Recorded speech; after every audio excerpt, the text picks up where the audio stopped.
ছোট সন্তান মা পাঠাইয়া দিলেন মাদ্রাসায়। কোথায় পাঠালেন? মাদ্রাসায় পাঠালেন। মাদ্রাসায় পাঠানোর সময় এক অন্য এলাকায় একটা পাঞ্জাবি দিলেন। পাঞ্জাবির ভিতরে কিছু স্বর্ণর টাকা এই যে পুটের ভিতরে দিয়া ওই যে সিলাইয়া দিলেন। কে দিলেন? মা সিলাইয়া দিলেন। সিলানোর উপরে বললেন, বাবা পকেটে যা টাকা দিছে এগুলা শেষ করবা, যদি টাকার প্রয়োজন হয় ওখান থেকে একটা টাকা নিয়ে তুমি খরচ করবা।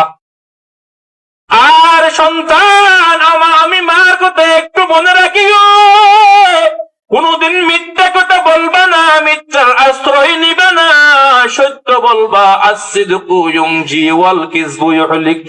যদি মন্দা মিথ্যা কথা বলেন গাল থেকে দুর্গন্ধ বাহির হয়, রহমতের ফেরেশতা চলে যায়। ওই যে মিথ্যা কথা বললে হালাক হয়ে যায়, সত্য কথা বললে আল্লাহ নেজাত দেয়। সুবহানাল্লাহ। সত্য বলবো নাকি মিথ্যা বলবো? বলেন, সত্য বলবো নাকি মিথ্যা বলবো? এমন মিথ্যা কথা বলি আরেকজনকে শান্তি দেওয়ার জন্য নিজে অশান্তিতে পড়ে যায়। এরকম আছে না? ভাই তুমি কোথায়? এখন আগ্রাবাদ। বললেন যে কোথায়? আমি বড়ভুল। কি বলছেন? আগ্রাবাদ বলছেন বড়ভুল। বড়ভুল বলছেন কেন? ওনাকে শান্তি দেওয়ার জন্য। কত বড় বেকুব! আরেকজনকে শান্তি দিতে গিয়া নিজে কবিরা গুনায় লিপ্ত হয়ে গেলেন। উনি কি বেকুব নাকি? বেকুব না? বলেন না বেকুব না? নিজে অশান্তিতে পড়ে গেলাম, এই মিথ্যার আশ্রয় নিব না। আব্দুল কাদের জিলানীর মা বললেন, সন্তান কোনদিন মিথ্যা কথা বলবা না, মিথ্যার আশ্রয় নিবা না। এই যে গাড়ি করে যাচ্ছেন, হঠাৎ করে পড়লেন ডাকাতের দল। কিসের দল? ডাকাতের দল পড়ে গেলেন। ডাকাতের দল সবকিছু কেড়ে নিয়ে গেলেন। এরপরে বললেন, ভাই তোমাদের কাছে আর কোনো কিছু আসেনি? তোমাদের কাছে আর কোনো কিছু আসেনি? আমরা কি বলবো? নাই। আমরা কি বলবো? থাকলেও নাই। থাকলেও বলেন না, থাকলেও আছে বলবো? কোন পাগল বলবে? হ্যাঁ, পাগল টাকা চিনি, ঠিক কিনা? 2 টাকা দিলে না 5 টাকা লাগে, এরকম আছে না পাগল? এই যে সবাই বললেন, না আমাদের পকেটে আর কোনো কিছু নাই। আব্দুল কাদের জিলানী ছোট বাচ্চা বললেন, ও ডাকাতের দল, এই যে আমার কাছে আছে, তোমরা যা কিছু নিছো এরপরেও আমার কাছে আছে। ডাকাতের চরদার বলল, সন্তান ও জাদু তোমার কাছে কি আছে?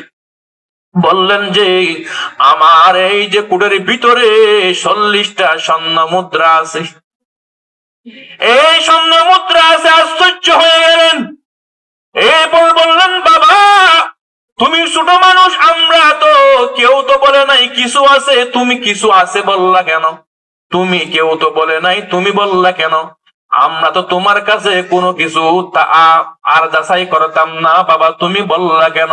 তখন বললেন, ও ডাকাত ভাই, আমার মা বলছেন আমাকে মিথ্যা না বলার জন্য।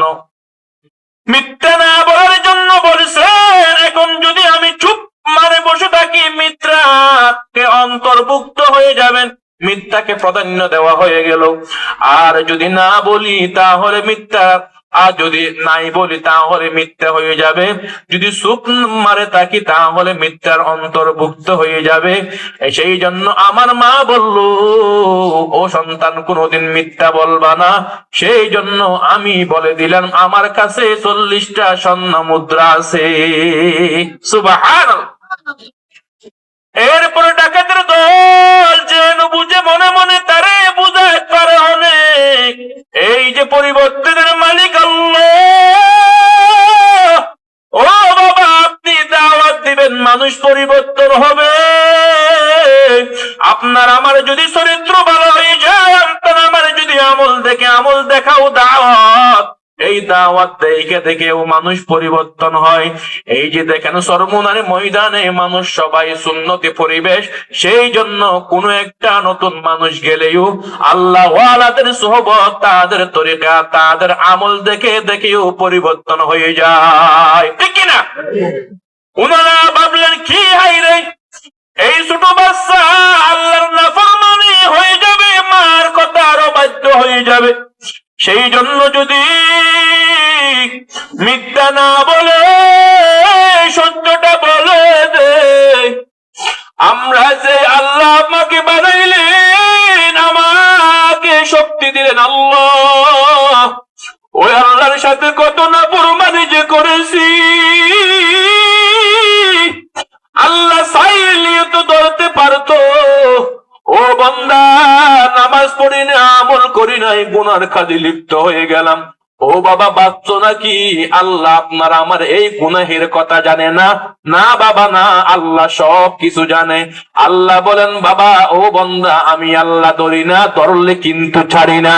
ও বান্দা, এটা মনে করিও না নামাজ না পড়লিও তো আমার পকেটের টাকা পুরাই নাই, নামাজ না পড়ার পরেও আমার তো শান্তি ভোগ হয় নাই, নামাজ না পড়ার পরেও তো আমি মুসিবতে লাগি নাই, নামাজ না পড়ার পরেও তো নামাজি ব্যক্তির চাইয়ে শান্তিতে আছি।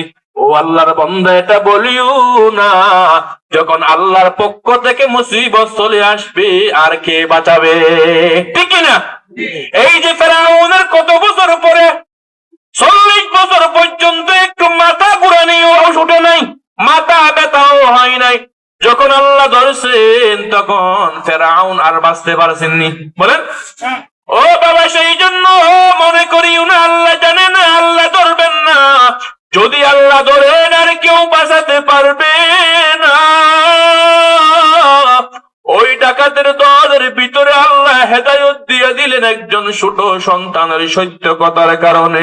বললেন যে এত নাফরমানি করি, এই ছোট বাচ্চা এত নাফরমানি করে নাই, এই ছোট বাচ্চার সত্য কথার উপর আর সত্য কথার কারণে আব্দুল কাদের জিলানী ছোট বাচ্চার হাত ধইরা বলে, ও সন্তান, আমাদের জন্য দোয়া করেন, আল্লাহ যেন তোমার মতো একজন নেককার বানাইয়া দেয়। সুবহানাল্লাহ।